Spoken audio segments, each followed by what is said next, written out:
यदि हमने मनुष्य जीवन पाकर परमात्मा प्राप्ति नहीं की, यानी सतलोक नहीं पहुँचे, फिर चाहे हम यहाँ पर प्रधानमंत्री बन जावा और चाहे देव पद प्राप्त कर लें, हमारी दुर्गति नहीं मिट सकती।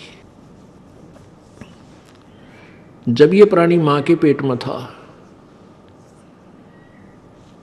माँ के गर्भ में जब प्राणी होता है, इसको पता होता है जीव को, मानव शरीरधारी प्राणी को माँ के गर्भ में होता है, तो इसको पता होता है कि अब तेरी आगे चल के क्या दुर्गति होगी, तेरा के बुरा हाल होगा। और ये दुर्गति किस कारण से हुई कि मैंने भक्ति भगवान की नहीं किसी मनुष्य जीवन में। तो अब वो बार बार कहता है परमात्मा मैं आपकी भक्ति करूँगा, एक बार इस नरक से मुझे बाहर कर दे भगवान, मैं तुझे कभी नहीं भूलूंगा। अब मुझे सब पता चल गया मैं ऐसे क्यों दुखी हुआ।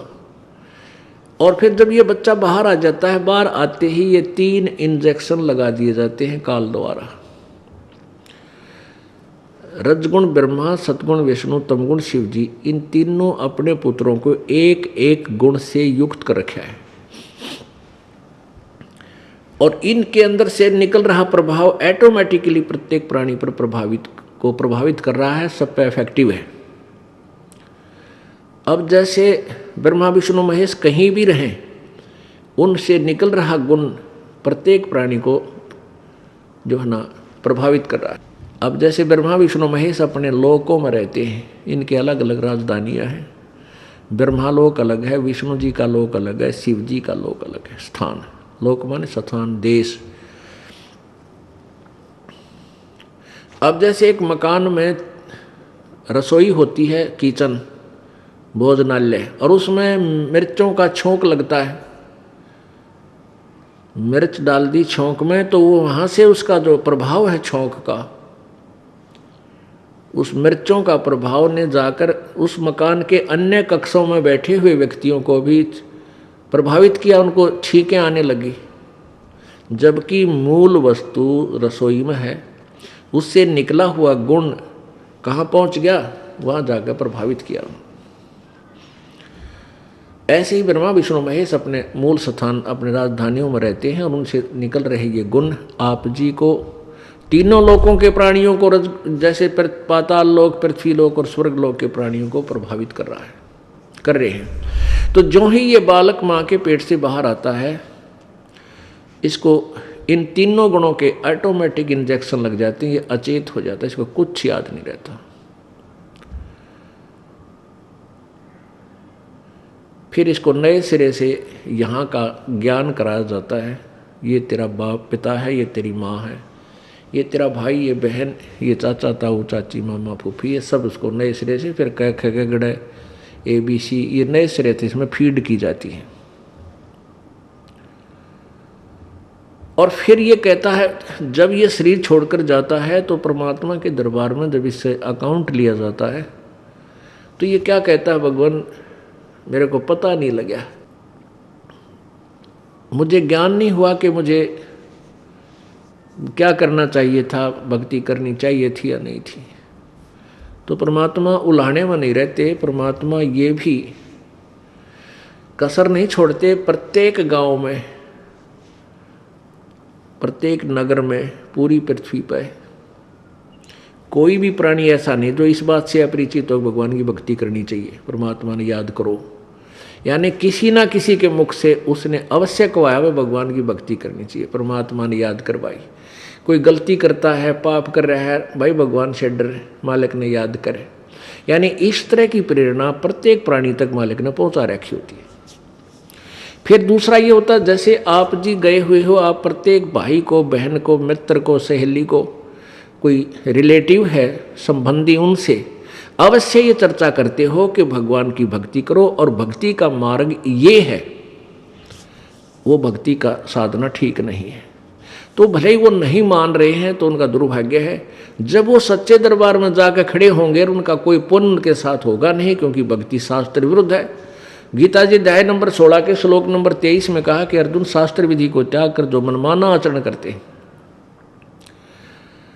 मनमाने आचरण का अर्थ है जो अपनी मर्जी से लोक वेद के आधार पर, सुनी सुनाई कथाओं के आधार पर, ज्ञान के आधार से पूजाएं करते हैं, वो मनमाना आचरण कहलाता है, जो वेदों और गीता में वर्णित नहीं है।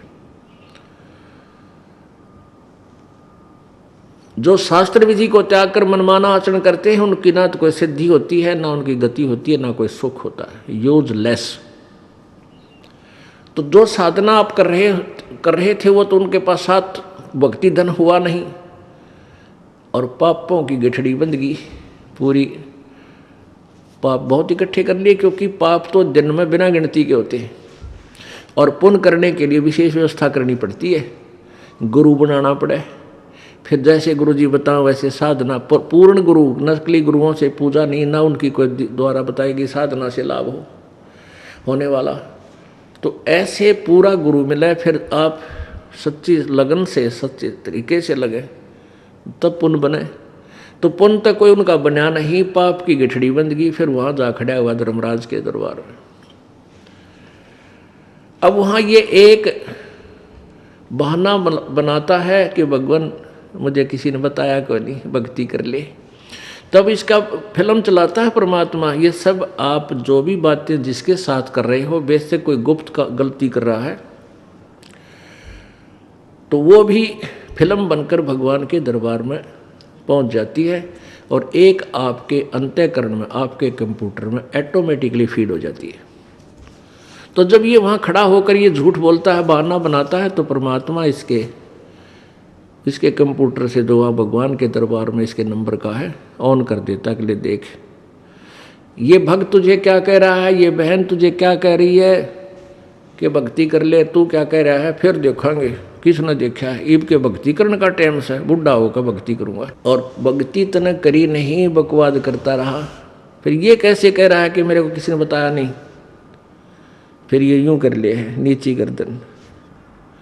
भगवान गलती बन गई बन गदा। अब गलती की सजा दूं मैं, मेरे पास और कोई विकल्प नहीं, जैसी तू करेगा वैसा फल दे दूंगा। तेरा पुण्य होता तो स्वर्ग भेज दूं, हो देवता बना दूं, पुण्य नहीं है तो बन गदा। फिर ये कहता माफ करो भगवान, माफ करो परमात्मा। फिर धर्मराज कहता है जब तुझे मनुष्य शरीर कभी प्राप्त हो तब तू भक्ति करना भाई, अब कुछ नहीं बना, जाइए। तो जब ये माँ के गर्भ में वहाँ से जब ये मानव शरीर प्राप्त करके चलता है, वहाँ के जो देव पुरुष हैं वो भी कहते हैं इस आत्मा को कि भाई तेरा दाव लग गया, और ये मनुष्य शरीर बार बार नहीं मिलता, पूरे संत की तलाश करिए। देवता भी पछता रहे हैं कि हमने तो गलती कर दी, हमें भी संत पूरा नहीं मिला, हमारी भी जन्म मृत्यु होगी, और कभी मनुष्य शरीर मिलेगा तो पूरे संत ने ढूंढाएंगे भाई। इन अधूरे संतों के आधार पर हमने भक्ति कर ली, हम पार नहीं हो पाए, हम फिर जन्म मृत्यु में। तो आने वाले मानव शरीर प्राप्त करने वाले को प्रत्येक ने एक सलाह देते हैं कि तेरा दाव लग गया भाई, भक्ति करिए, बकवाद मत करना। तो वहाँ तो ये बिल्कुल पक्का होका हुआ है, माँ के गर्भ तक इसको याद रहता है। बाहर आते ही फिर ये 3 गुणों के प्रभाव से ये भूल जाता है।